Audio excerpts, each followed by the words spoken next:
लगातार प्रदेश में सांप्रदायिक और हिंसात्मक घटना से नाराज सीपीआई की ब्यूरो सदस्य और पूर्व सांसद सुभाषिनी अली ने मंगलवार को पत्रकार वार्ता का आयोजन किया, जिसमें उन्होंने इंदौर में धर्म के नाम पर नफरत फैलाने वालों पर सख्त कार्यवाही की मांग करते हुए पुलिस प्रशासन की कार्यशैली पर भी सवालिया निशान लगाए। आज हम लोग भारत की कम्युनिस्ट पार्टी मार्क्सवादी की तरफ से ये प्रेस वार्ता कर रहे हैं। मैं सुभाषिनी अली हूँ और आप जसविंदर सिंह जी हैं जो हमारे राज्य के मंत्री हैं, और आप कैलाश निंबोदिया हमारे इंदौर के नेता। तो आज हम लोग इंदौर ख़ास तौर से आए हैं काफ़ी चिंता जताने कि इस शहर का तो बहुत नाम है पूरे देश में, माँ साहब अहिल्याबाई से जुड़ा हुआ है और उनके बारे में यही कहा जाता है कि वो अपने तमाम नागरिकों को एक समान रूप से देखती थी और इसीलिए इंदौर बहुत समृद्ध भी हुआ उनके समय में। लेकिन अब वो जो इंदौर की शान थी उस पर लोग पट्टा लगाने का काम कर रहे हैं। पिछले कई दिनों से बहुत अप्रिय घटनाएं इंदौर और आसपास के मालवाड़ के इलाके में घट रही हैं, जिससे सांप्रदायिक सौहार्द बिल्कुल बर्बाद करने की कोशिश हो रही है। तो हमारा ये कहना है कि तमाम घटनाएं यहाँ घटी हैं। एक कोई गोलगप्पे वाले को मारा गया, एक चूड़ी वाले को मारा गया, एक कबाड़ी को मारा गया, और फिर अल्पसंख्यकों की तरफ से भी एक दलित परिवार पर हमला हुआ।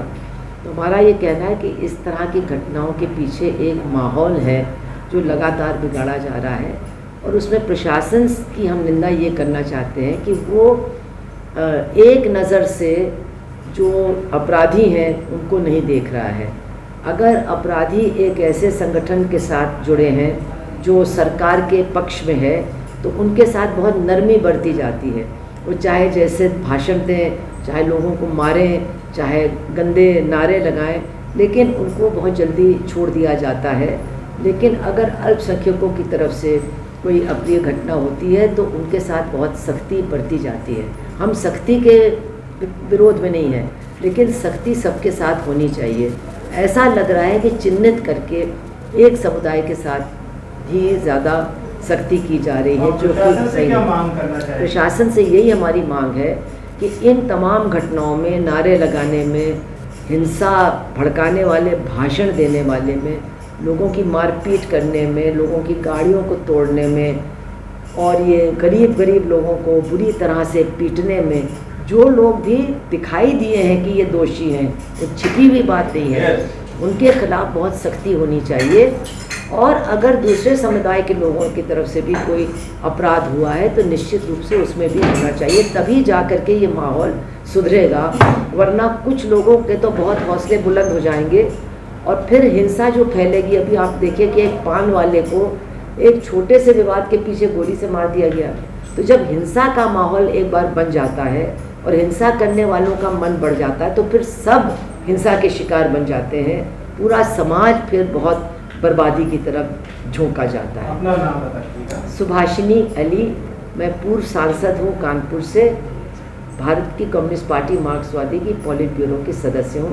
और आज हम लोग यहीं इंदौर में एक भाईचारा सम्मेलन करने जा रहे हैं 1 बजे से, जो श्रम शिविर में होगा, और उसमें जो आपके पूर्व मुख्यमंत्री हैं दिग्विजय सिंह जी, वो भी आने वाले हैं। तमाम राजनीतिक दल और सामाजिक संस्थान भी उसमें मौजूद होंगे। चाहते हैं कि ये जो मध्य प्रदेश के अंदर जब भारतीय जनता पार्टी जब से दोबारा जीत के सत्ता में आई है तो तब से उसका 2 मकसद है। एक तो जो है कि जो जन विरोधी नीतियाँ हैं, और कोरोना काल में जिस तरीके से जिस सरकार जो है कि बदनाम हुई है और जनता से जो है कि जिस तरीके से नाराज़ हो रही है, उसकी वजह से अब जिस सांप्रदायिक ध्रुवीकरण करके सद्भाव को बिगाड़ के जो है कि फिर से जो है कि सत्ता में बने रहना चाहिए। सम्मेलन यही, उसमें हम यही संदेश देना चाहते हैं और जनता को जो निवेदन करना चाहते हैं कि ये एक ऐसा शहर है जिस शहर ने जो है कि केवल मालवा क्षेत्र के अंदर ही नहीं बल्कि जो है कि एक पूरे जो है कि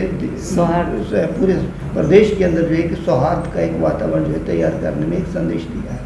अब उसको बिगाड़ने की जो कोशिश है वो सत्ता पार्टी की तरफ से इसलिए हो रही है कि पिछली बार मालवा में भारतीय जनता पार्टी 56 सीटें जीती थी, इस बार जो घट के 28 सीटें रह गई हैं। तो अपने राजनीतिक स्वार्थों के लिए ये पार्टी हमारा जो सांप्रदायिक सद्भाव और इंदौर शहर की जो परंपराएं हैं उन परंपराओं को बिगाड़ना चाहती है कि है। हम चाहते हैं बीजेपी ये जानबूझ करके कार्रवाई करने नहीं दे रही। ये जिस तरीके से मुख्यमंत्री जी के बयान आते हैं, जिस तरीके से गृह मंत्री जी के बयान आते हैं, जिस तरीके से एक घटना के बाद जो है कि चूड़ी वाले की पिटाई का समर्थन जो है कि हमारे एक दूसरे मंत्री विश्वास सारंग जी करते हैं, जिस तरीके से भारतीय जनता पार्टी का प्रदेश अध्यक्ष इसको जो एक सॉफ्ट आतंकवाद कहता है, चूड़ी बेचने को सॉफ्ट आतंकवाद बताता है, तो इससे साफ जाहिर है कि भारतीय जनता पार्टी योजनाबद्ध तरीके से इन घटनाओं को कर रही है। इसलिए इसके खिलाफ सबको एकजुट होने की आवश्यकता है।